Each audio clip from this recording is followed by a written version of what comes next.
Well, they have the best advice, really, that the world can provide. They've got advice from NASA, they've got psychologists and psychiatrists that are advising the team on the ground, and they have good psychologists there. The difficulty is that they're the ones that are 700 metres underground, and if they go for a walk, within 2 minutes, they're looking at a solid rock face.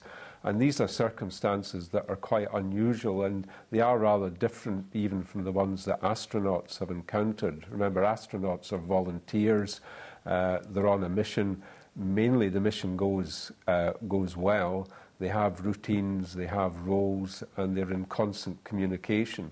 Plus, they're in relatively small groups, astronauts. The situations on the ground are very different because we're running up against some very, very basic human instincts that are being impeded. It's not natural to be trapped underground. It's not natural to not be able to see daylight. It's not natural to worry about even where your air supplies are going to come from. So they're going to be in a hyper-stressed situation. Now, the whole thing has been made worse because they suffered a rock fall, so their lives have already been threatened. And therefore, they're in this response mode where they expect, really at any time, that their lives will be under threat.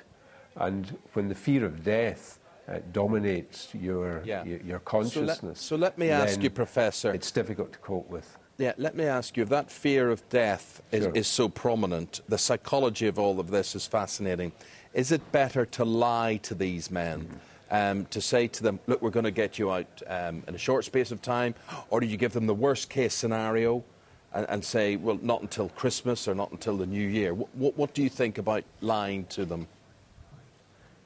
Well, I don't think it's so much lying. I think it's more a matter of giving them hope and helping them adapt in the way that they would normally adapt. Remember, everybody will have their own responses to stress and their own mode of coping.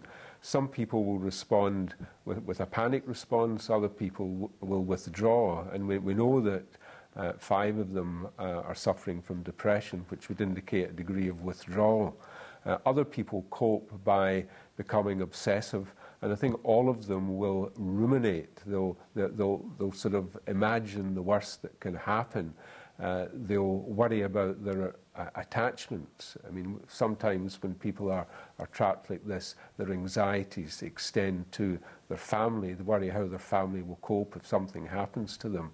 And then there are very real worries thrown in there as well, because they worry about how the families will survive without an income, which seems to be an issue at present.